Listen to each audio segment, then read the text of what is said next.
Welcome to the Garima Avtar show. In today's episode, I have with me Ashish Raorane, who is a cross-country rally pilot. Marine engineer turned professional cross-country motorcycle rallyist, he is among the very few Indians who have participated in the Dakar Rally, the world's toughest rally raid event. The Malay motoclass privateer that he competed in is for those who seek a pure test of spirit and endurance. It's one man, one bike, and a box of tools. 14 days and 8,000 kilometers of hard racing. With his talent, determination, and unwavering focus, Ashish has pushed beyond mental and physical limits and continues to inspire young racers and fans alike. Thanks for joining me, Ashish. Such a pleasure to have you on my show. Thank you so much for having me, Garima. Okay, so what's been your journey like? Dakar Rally is such a grueling sport, and you've participated in it as a privateer, in the Malay category, as you said. So, how's that different? Well, firstly, just competing as a privateer is so different from having like a factory backup, because you got to focus on so many other things apart from just your riding and your training, and I think that's the bigger challenge. Because there's always like a fixed curriculum, or you can make a good training plan for your training itself, for the riding, for your conditioning and stuff like that, but everything else around it, the administrative work and putting like simple things like working out flight schedules and stuff like that, visas like given like with Indian passports, you need visa to go anywhere in the world, just stuff like that adds so much of extra work, and takes away so much of time that could be used in a better way for training. So I think that's one of the biggest differences, because you got to figure out your motorcycle, you got to figure out how you're going to set it up, or if you have the means, hire a really good race team, but then the budgets start going up exponentially when you do that. So yeah, I think that's the biggest challenge, but I guess it also teaches you a lot, because from a factory racer's perspective, they just have to show up to a race and everything's there. And I think this kind of gives me an insight into what happens behind the scenes, getting everything organized yourself. And it's always a mad dash to the start line rather than to the finish. Totally, my God, it's incredible how you managed, the rally raid Dakar, which is like so tough. So, please tell me, so like, how were you able to kind of complete the entire, 14 days, and how did you, do well in the Dakar? So this is for the first Yeah, time you went, like, you attended it once, or like, a couple of yeah. times? 2021, January 21, which was the 21 edition of the Dakar, was the first one for me.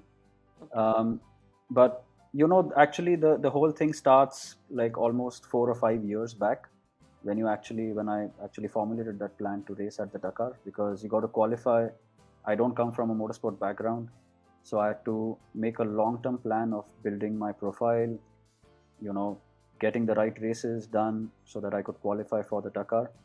So it was a long lead up, and as luck would have it, that was the year of the COVID 2020. Oops. Right. So yeah, it was all the more challenging to actually get to the Dakar. Some of the like a lot of interesting stuff happened even before I actually made it there, because I went out like I was still sailing back then, and I went out sailing just by the end of January, and by Feb March the world started shutting down, and then I was stuck on the ship for almost 7 months, Oh my God. which took away so much of my training time, right? Because I had like this perfect plan in place, but the whole world was out coping and trying to make do with whatever they could. Yeah. I was kind of surprised in a good way that the car was still happening in 21, because there were so many restrictions. So I got back like around like September, and I wanted to travel out in October for training in Spain, and there was no way to leave the country. Embassies were shut, and you couldn't get a visa. But my Dakar entry was in, so I had to find a way. So I ended up Wow. actually writing to the French embassy in Okay. India, and I explained to them that I'm racing at the Dakar, and here's the acceptance letter, and so on and so forth. And I, to be honest, I wasn't expecting an answer back, because Okay. I'm sure they get like thousands of emails every day, people asking for visas. But I did hear from them, Wow. and That's things amazing. started rolling, and eventually, believe it or not, I had a letter from the Exterior Ministry of France to travel. Oh, wow. Uh, and this was like peak COVID, right? October, like everything was shut down. Damn. Okay. And I remember, like, that flight I took, we were four people on that flight, on the Air France flight. Like, just four people on the entire flight. Oh, wow. I've never seen like Mumbai airport so dead. So the whole adventure started like way before I even got to the start line. But yeah, that was like a crazy experience, just to be able to get to the start line. Um, and then, of course, the rally. Yeah, it's a tough rally. It was my first time, so much to learn. Yeah. And the scale of the rally is something else, because no matter how much you hear from people who have done it, once you see it for the first time, it's like the scale of the rally really, really amazes you.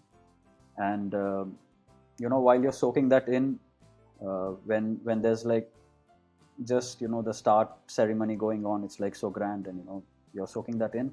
But when the first day start, it's like it hits you in the face, because it's so tough, like Yeah. from the get-go, like day one, they put you like right into it. So yeah, that was a great learning curve. And I was starting to just understand the format and how to pace myself, and so on and so forth. And considering, again, I was in the Malimoto, there's so much more to think about, because I mean, there's the riding, you come back, and then you got to work on your motorcycle as well. So it takes a few days to get into the rhythm. And just as I was getting into the rhythm, unfortunately, on stage 5, I had a crash, and I had to be airlifted. But I mean, okay, nothing as serious. It could have been worse. It was a head trauma, but luckily, like, I could still come back to the rally after a 2-day break. Oh, wow. So yeah, I then continued. I fell out of the classification, because I was then bumped into the experience class. But then I was there, and I wanted to finish the rally. That was important for me, because I didn't want to end it on a negative note. So Totally. as soon as I got the clearance from the doctors, I decided to go back. My So God. I finished in the Amazing. experience class. Yeah, that was, yeah, one of the top experiences in my life. That's fantastic, Ashish. I mean, to be able to, go back to the rally, which is, after a crash, that itself, says so much about your character. And also, I mean, finishing Dakar itself is a huge feat, actually. So, hats off to you for that. So, tell Thank you. tell me, Ashish, how did this bug of motorsport bit you? I mean, you said you don't have a motorsport background, so how come like you decided to go to Dakar? I mean, where did this thought arise? I mean, this passion. Yeah, so like, I have been connected to sports all my life, and once I started sailing, there was this huge disconnect from sport. And the like, I spent like almost like 10, 11 years just focusing on work and the career. So sport kind of took a backstage. So eventually, like, when I was 33, 34, I wanted to get back to some sort of sport, and I love motorcycles. And again, like, as you know, it's an expensive sport to be in any form of motorsport. Totally. Uh, but at least at that time, I had the finances to get into it. Um, yeah, I didn't imagine what it cost to get to the Dakar at the time, but starting locally and doing our national rallies like Desert Storm, Raid the Himalaya, that kind of started getting me more and more interested. And these are like endurance formats, and I like endurance format that like really challenges you mentally and physically. Wow. And then I said, well, what's the toughest rally in the world? And that's how the plan came about. Awesome, awesome. So, what according to you is the right mindset one ought to have, in order to succeed in a lives, career, or any sport? I think looking at the big picture and the long term picture rather than looking at what serves you now, that is really important. Consistency is the other thing, because when you set long term goals, you tend to kind of fall off the wagon after some time when it doesn't excite you anymore. So I think in general, if you have a long term goal and you see the big picture and you're patient and consistent, I think that's the key to success in my opinion. No, no, absolutely very well said. So, any incident in your life that has changed the way of your thinking? Yeah, some things have, like, I grew up in a middle class family, right? So there's a certain mindset you grow up with, like have like a very typical life, get a job, save, and stuff like that. But like when I was around 27, 28, my mom was actually diagnosed with cancer, and Okay, she's been sorry. like one of the healthiest persons, Oh, like she used to be active sports and stuff like that. And I think that kind of also puts things into perspective, because like you don't know how things change overnight. um, hmm. and we keep pushing things further and further, right? I mean, we grow up in that mindset, like I said, like you got to save, and then you got to think about your retirement, and that's the typical mindset that people grow up with. And I think that's also one of the things that I always remind myself, that although it's scary to like put everything into the sport, and a sport that you know can really injure you and put you in hospitals more than often. But I think I always go back to that and think, well, it's something you got to do, then you got to do it now, because there's no point waiting. Like tomorrow is not promised. Absolutely. I mean, very, very nicely put. So, what's your message to the upcoming young athletes? uh, my biggest message is to stay consistent and think about the long game, um, and try to grow out of like what you see just nationally and look at what people do internationally. Because like especially in the off-road sport here, cross country rallying for instance in India, uh, our formats are very short, and to make a transition from national to international is like a huge gap. Because I remember when I went for my first international rally, it was in Morocco in 2018. um, I mean, I was shocked, not just to see like what kind of terrain the rallies, like the real rallies, go through, Wow. but also the length of the stages. Like you're riding 400 kilometers every day, which it's unheard of here. So I think one the most important is consistency, Yeah. but also looking out and getting out of the comfort zone. Even though the results, the first time you go international, the results might not be there, but you need to just step out and see what the real rally life looks like. Totally. I mean, as you said, consistency and this attitude of never giving up and sticking to your passion and no matter what. I think that's such an important message. Thank you so much for that, Ashish.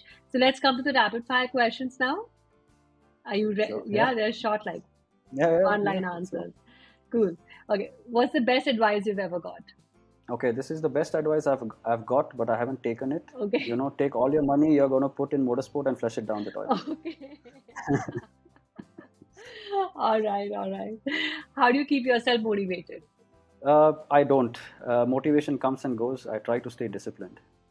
Okay, that itself is, I think that makes so much of sense because if you continue with the routine and that little 1% of improvement every day, I think that's what is needed, and actually that keeps me motivated. So discipline is the key, actually.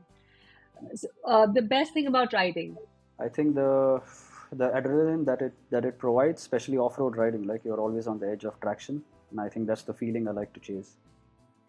best riding memory.